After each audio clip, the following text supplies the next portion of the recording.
Òṣèré tíátà Yorùbábìnrin Bisola Badmus ti open up lórí irú àìsàn tó ń ṣe tó ń dà á láàmú lágọ̀ọ́ ara láti bí ọdún mẹ́ta gbáko báyìí sẹ́yìn. Eléyìí tún ṣe ní láàánú gidigidi ó fẹ́ẹ́ gbomi lójú ẹni nígbà tí Bisola Badmus tó lanu tó tẹnu bọ̀rọ̀ ó ṣàlàyé ilẹ̀kùnrẹ́rẹ́ lásìkò tí Kúnlé Afod tó ṣe àbẹ̀wò sí ní ilé ní kòpẹ́kòpẹ́. Ó ti ṣàlàyé lórí irú àìsàn tó ń ṣe, báwo làìsàn yìí gan-an ṣe bẹ̀rẹ̀, kí ló ṣokùnfà àìsàn yìí sí àgọ́ ara ẹ̀, bó gan-an ló ṣe ń ṣètọ́jú ara ẹ̀. Ǹjẹ́ àwọn tó tiẹ̀ jẹ́ akẹgbẹ́ ẹ̀ nínú eré tíátà Yorùbá ǹjẹ́ wọ́n tiẹ̀ dúró tì í? Gbogbo àlàyé ló ṣe pátápátá nínú fọ́nrán yìí. Tí ẹ̀yin èèyàn ò bá sì gbàgbé pé òṣèrébìnrin Bisola Badmus ó bímọ fún kan nínú àwọn gbajúmọ̀ olórin Fújì, ìyẹn Alhaji Wasiu Ayinde K1 the Ultimate, olórí ọmọọba Akilẹ̀ Ìjẹ̀bú. Lóòótọ́ nígbà tá wuyewuye pé ó sì wà lórí ìdùbúlẹ̀ àìsàn tó bọ́ sórí ayélujára, ọ̀pọ̀ ló ń béèrè pé ǹjẹ́ Alhaji Wasiu Ayinde ǹjẹ́ wọ́n tiẹ̀ dìde ìrànlọ́wọ́ sí, nítorí ẹni bímọ kan fún ni ó ṣàkó ní àlejò ẹni. Ṣùgbọ́n tó bẹ́ẹ̀ jù bẹ́ẹ̀ lọ, bó gan-an láìsàn yìí gan-an ṣe bẹ̀rẹ̀ sí ara Bisola Badmus, báwo kí ló ṣokùnfà àìsàn yìí gan-an, bó ló ṣe bẹ̀rẹ̀, bó ló ṣe ń ṣètọ́jú ara ẹ̀. Ẹ jẹ́ ká jìjọ wo fọ́nrán yìí ká jọ gbálàyé tó ṣe lẹ́kùnrẹ́rẹ́. You are welcome to Crossblog TV. Remember to subscribe, like, share and follow us. Àwọn èèyàn ti fẹ́ táàgì mi pa. Go and see Bisola. Go and see Bisola. Mo ní the last time we saw, at least glory be to God, we were feeling better and much more better actually. So báwo wà everything? Alhamdulillah. Adúpẹ́ mi. Are you comfortable to talk about it? Okay. Díẹ̀. Bẹ́ẹ̀ni, sí reason tí mo fẹ́ ká sọ sórí kọ́lọ̀ fún wa lálàáfíà. Kọ́lọ̀ fún wa lálàáfíà. Tí wọ́n bá ti bo ẹnu pẹ̀lú nǹkan tó ń ṣe yàn, Ọlọ́run má jẹ́ kó mẹ́mí èèyàn lọ. Ṣùgbọ́n téèyàn bá ti sọ̀rọ̀, ó ṣeé ṣe ibi téèyàn ò kàn orí sí gan kó ti bẹ̀ jáde. So I would just want you to share some of it and let us know what happened. Okay. Let's say the last 3 years now. Okay. Mo ṣe díẹ̀ 220 mọ́. Mo ń bò. So wá di 2 years. Mi ò lè sọ nǹkan kan mọ́. Brain tumor. Okay. Mi ò lè sọ nǹkan mọ́. Tí n bá rí ẹ gan, mi ò lè dá ẹ mọ̀.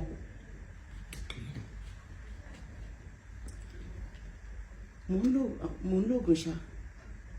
Ó ti ń bẹ́tà. Oògùn nìkan náà ló máa lò ní. Oògùn. Wọ́n ní tí n bá lọ, tí n bá fi lè kú, oògùn nìkan ni. Mi ò understand. Ṣùgbọ́n máa operate. Rárá o. Operation kọ́. Okay, but oògùn yẹn ló help ẹ di báyìí. Yes.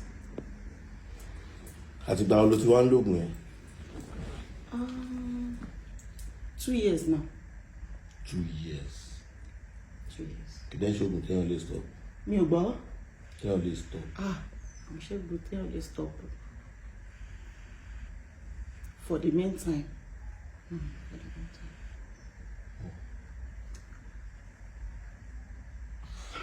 Brain tumor. Brain tumor. Kí ló ń kọ́ sí? Too much of thinking. Kí ló ń rò?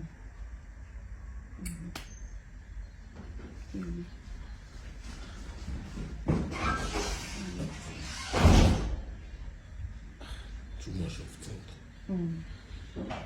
At this point, her phone was ringing, so her son went inside to bring the phone. I was a bit confused. I don't even really know what to say. Ọlọ́run á fún wa lálàáfíà. Kí lorúkọ oògùn náà? Màá kọ́ sílẹ̀ ni o. Ó pọ̀ kún iṣẹ́ ọkàn. Àkókò iṣẹ́ ọ̀pọ̀. Reason mo sọ bẹ́ẹ̀ ni pé ó ṣeé ṣe kí ara àwọn èèyàn kan lè fa àwọn oògùn yẹn gangan ṣe wá láàánú. Okay. Because some people will only miss. Her phone continued to ring, so I told her to pick the call. But I think maybe it was a flash or She was trying to say something else. But you need control. Okay. To then she. Okay. Send this in me. So I'm now saying so that people that can help with the drugs too will help. Something. 100 and something, sha. 150. 150. What them last the barrel?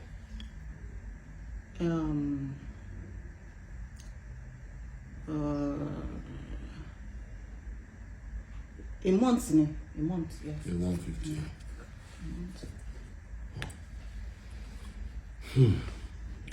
Well, François Bisola Badmus here. Adúpẹ́ lọ́wọ́ Ọlọ́run, adúpẹ́ mi. Wọ́n ní when there is life there is hope. Tí ẹ̀mí bá wà, ìrètí ń bẹ. Adúpẹ́ fún Ọlọ́run tí ó ṣì dá ẹ̀mí ẹ̀ sí. Èmi máa ń sọ̀rọ̀ kan pé ẹni tó bá ṣàárẹ̀ tó yè, Ọlọ́run ní tó fẹ́ ṣe láyé. Ọlọ́run ní purpose ni because àìmọye àìsàn tí ó tó nǹkan tó ti mẹ́rin lò mí lọ. But we thank God for your life. Láti àná àbíjẹta, I've just been receiving so many messages. In fact, àárọ̀ ẹ̀gbọ́n Délé Táíwò tó ń kọrin sent me a message from UK. Àwọn àti ìyàwó wọn. Wọ́n lè máa like bí mo yẹ dárúkọ wọn, but kò matter. To me, kò matter since it's nothing bad.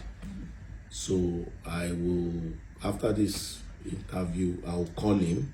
You talk to him, then I'll give him your number. Okay. Then Victoria Nibado, Omoluka, she reached out to me that somebody also wanted to assist and all sorts. So the little tea wọ́n fi ṣọwọ́ sí mi láàárọ̀ yìí only. That's 100,000 naira. Pẹ̀lú ògo Ọlọ́run, láìpẹ́ láì jìnnà wà tún rọ́wọ́ wá sí. Tó bá dẹ̀ láwọn tó fẹ́ appreciate náà, do that kàn lè mọ̀ pé yes, o fẹ̀mí ìmoore hàn. Ìyẹn pọ̀. Ìwọ̀nba tó bá lè rántí àwọn tó kù náà understand. Industry mi lásán. Wọ́n ṣe mo dúpẹ́ lọ́wọ́ wọn industry mi. Àwọn family ní abroad náà ṣe mo dúpẹ́. Ọmọ olóore. Thank you. Right, yes, so she's really appreciating the colleagues, people from the industry. Ẹ̀yin tẹ́ máa ń feel power at industry akinduro tirawa. To an extent, she's showing sign of appreciation, and she really says thank you. Gbogbo ẹ̀yin tẹ́ wà ní industry fún àwọn tó gbọ́ tún ní o, because a lot of people. Mo ń bọ̀ ni. Wọ́n kò dẹ̀ dá. Kílèyàn bò. Kò dáa. Ọlọ́run á fún wa lórí ọ̀fẹ́ láti lè lẹ́nu ọpẹ́. Mo rántí ọdún kan báyìí. Ó ti pẹ́ o. Tàwa ṣùtù ní eré alákòókan tó wà ní orí òkè àkórí ẹ̀mí àmì kìíní kan nínú ìṣẹ̀lẹ̀. Nígbà míì táwọn tí wọ́n bá wà dúró nǹkan tí wọ́n fi sin lọ́hùn tó bá wá face challenges ìyẹn wá wò pé ṣé èèyàn yẹn ò sin lọ́hùn tó ni.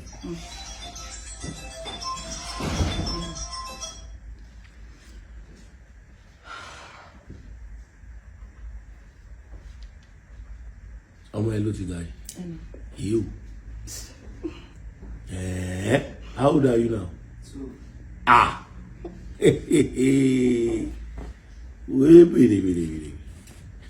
That's good. Bouncing baby boy. You are now a bouncing big man. So, tí wọ́n bá wo bẹ́ẹ̀ lómi ṣe sin lọ́hùn tó bá wá ń go through challenges yẹn máa wò pé ṣé wàá yẹ kó jẹ́rú ẹ̀ ló máa go through challenges. Tí wọ́n bá tún wá wo inú bíbélì dáadáa wàá rí pé púpọ̀ náà àwọn èèyàn Ọlọ́run tó dì òpó Ọlọ́run gangan go through challenges, and most of them they overcome whatever came to them. So lágbára Ọlọ́run fèsì kan ni wàá borí ẹ̀ láṣẹ Elédùmarè. Wọ́n ní kò sí bí sánmọ̀ ṣe lè funfun tó dúdú díẹ̀díẹ̀ máa wà ńbẹ̀. So mo nígbàgbọ́ pé àsìkò yẹn á lọ, ìròyìn ayọ̀ ni a máa sọ. Má sunkún, má sunkún. Ara nǹkan tá à ń sọ ni wọ́n ní kó má ronú, ó tún sunkún. Please, just be happy. Just be happy. Keep smiling. Things will come as God wants it. You understand? Kọ́lọ́ máa fi nǹkan gbà kan, kọ́lọ́ máa kó máa da wàhálà sí wàhálà gbàdá. Mo nígbàgbọ́ pé everything will be over. Ṣùgbọ́n wọ́n dẹ̀ tún ní ẹ̀yin fans labroad náà that you people really did well. Ẹ̀yin fans in Nigeria náà ẹ ṣé àdúpẹ́. Gbogbo ẹ̀yin tẹ́ ti mọ̀ pa ẹ̀ tẹ́lẹ̀ tẹ́ ti one way or the other reached out to her. God will bless you all. We really appreciate you guys. Ẹ̀yin náà ní fi relé gbà, ní fi aburú gbà láṣẹ Elédùmarè. Gbogbo bí tẹ́ ti mówó àbùdí ń tolókun, àbùdí ń tọlọ́sà, ire a máa wọlé tọ̀ yín wá. So just má sunkún, it's okay. It's okay o, bẹ̀lẹ̀. So how are you taking care of mommy? It's not been easy. Bẹ̀lẹ̀. Ìsọmọ lọ́mọdé ọkùnrin òjijì for 3 years. A jẹ́ pé káà gan tó gbọ́ láfi mẹ́kì pẹ́ nìyẹn. Ó pẹ́. Pẹ́.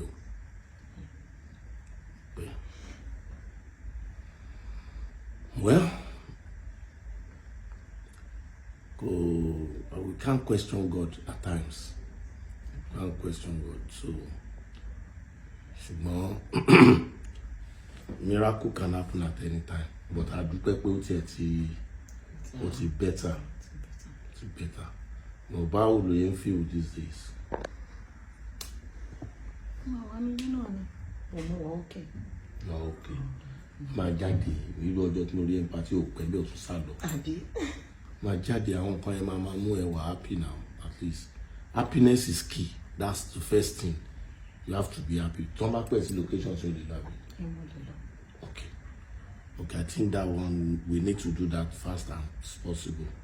So that why yẹn náà ni èèyàn máa fi recover fast. So please colleagues, start calling her for jobs, please. Bí o tiẹ̀ lọ jìnnà títí tí ó jìn sílé, so that she can go and come back as early as possible. Then not too much stress work, so that at least when she sits among her colleague, tọ́jọ́ rẹ́rìn tọ́jọ́ ṣẹ̀fẹ̀, she will, ó ti yé yín ká má lọ ṣòyìnbó sọ. Ó lágbára o, ó mà ṣe o, kọ́lọ̀ mọ́ fàìsàn ṣe wá. Anyway, this is really a good news. Bẹ́ẹ̀ ni, ìròyìn ńlá, ìròyìn ìdùnnú sì ni wípé ó ti ń yàtọ̀ sí ti tẹ́lẹ̀. Ẹ̀yin èèyàn wa, kí lójú tẹ́ fi rí ọ̀rọ̀ ìyàwó ló kọ sí yín, ẹ máa sọ sí comment. Àmọ́ ó ṣe ni láàánú o wípé àríbì kankan tí Bisola Badmus tó ti sọ̀rọ̀ nípa pé Alhaji Wasiu Ayinde ó dìdì rẹ̀ lọ́wọ́ sóhun àbí nǹkan kan. Ǹjọ́ yẹ kó rí bẹ́ẹ̀, ǹjẹ́ yẹ kó ṣẹlẹ̀ bẹ́ẹ̀, torí ẹni bímọ fún ni gẹ́gẹ́ bí mo ṣe sọ, ó kúrò ní àlejò ẹni. Ẹ má bá mi jèrò yín lórí ọ̀rọ̀ yìí sí comment, and please don't forget to subscribe, like, share and follow us. Thanks for watching.